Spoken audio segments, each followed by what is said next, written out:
Hi everybody, I just want to thank you so much for coming to my channel and for subscribing if you have subscribed. If you haven't subscribed, please do. I just wanted to talk a little bit about anxiety and depression. Not because I think that everyone who watches tarot videos might be anxious or depressed, but because I think that these are very common symptoms in our world today. And none of us are strangers to these things. So for those of you who are seeking to really truly heal yourselves and help yourselves, I just want to share a little bit about what I understand about physical ways in which you can alleviate some of these symptoms. First of all, you might want to think about, I know that this sounds weird, but a probiotic, or actually a prebiotic probiotic. Sometimes our gut and our gut health has a lot to do with the functioning of the way in which, our clarity of thinking and the way we feel in terms of our vitality and things like that. So, and because our foods lack a lot, or mainly because we're eating such chemically processed food, even if you don't think you are, there's still a lot of environmental factors and things that can mess with the good gut bacteria that you have going on in your stomach. So I'm not a doctor, I'm not claiming to know everything. Obviously, I'm just giving you suggestions that you can look into for yourself. I would also recommend ashwagandha. This is an ancient Indian herb. I think it's Ayurvedic,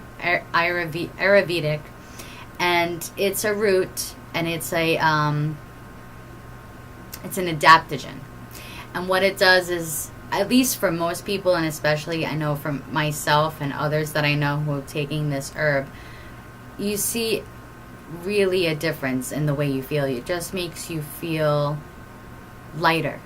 Like whatever sort of burdens you may have been carrying, the ashwagandha really sort of takes the edge off. So if you're someone like me who, you get stressed out, and of course all of us get stressed out, ashwagandha is a major helpful herb.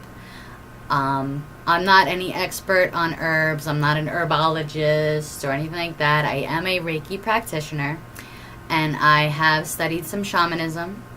So, and I've done a lot of personal research and study on my own as well, in addition to having an affinity for tarot cards and tarot readings.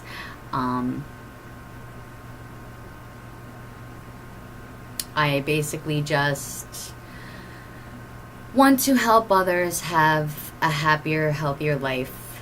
And I know that this world that we live in can make our lives much more difficult. Unfortunately, when the majority have had enough of what is going on in the world in terms of, global politics and environmental concerns and the treatment of animals and things like this, maybe we'll see some changes. I, for one, have been a voice of truth for the last few years, and unfortunately, being that voice of truth did not get me very far. People, as I have come to learn, don't really want the truth. I know that's not everyone. I know that the truth is difficult to handle, especially in a world where we are living under many manipulations and lies and illusions. And really, we can take small steps to healing, and I think that feeling better about ourselves is an important step toward accepting real truth and of accepting our shadow selves and of creating real change.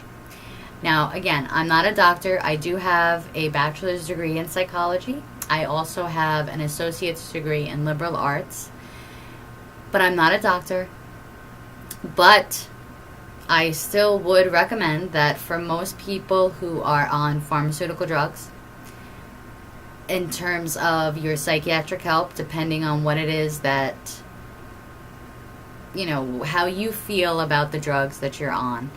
And of course, depending on, if those drugs, if you really feel like they have helped you or they have hindered you, I would recommend to people to stop taking pharmaceutical drugs. And this is why. Because they're not really balancing out your brain chemicals. Okay, that's not really true. They don't, most of the time, these drugs that you're getting prescribed for, mental health they don't always know exactly how it works, just that it does. But what it's really doing is it's numbing you. It's numbing you to your true emotions. It's numbing you to having clarity of thought. Even when you take Advil, that's not just, it's not like taking away your shoulder pain. It actually works in the brain, and it's inhibitors that release that, like, where these like nerves will touch to make your body feel pain. It like does something so that these nerves don't touch a particular part of your brain, and then the pain goes away. And of course, it's not just going directly to the shoulder, it's going throughout your body. And it also numbs you emotionally as well. And I know that our society is like obviously we live in a society that doesn't let people be sad or angry, or doesn't want to see them sad or angry. But unfortunately, when we live that way and we allow the culture to dictate our emotions and say it's not okay to feel that way, that's how we end up in a man-made extinction crisis. That's how we end up with factory farming that continues to go on. That's how we end up with all sorts of problems, whatever it is that bothers you. So I just wanted to make this quick video to introduce myself and to interject some ideas for you. And thanks again for being here with me. And I hope that you will continue to watch my videos. Hopefully they will get more interesting for you, or hopefully they're providing you with some insight, hope, or healing in your life. Okay? Thank you again, and have a great day. Bye-bye.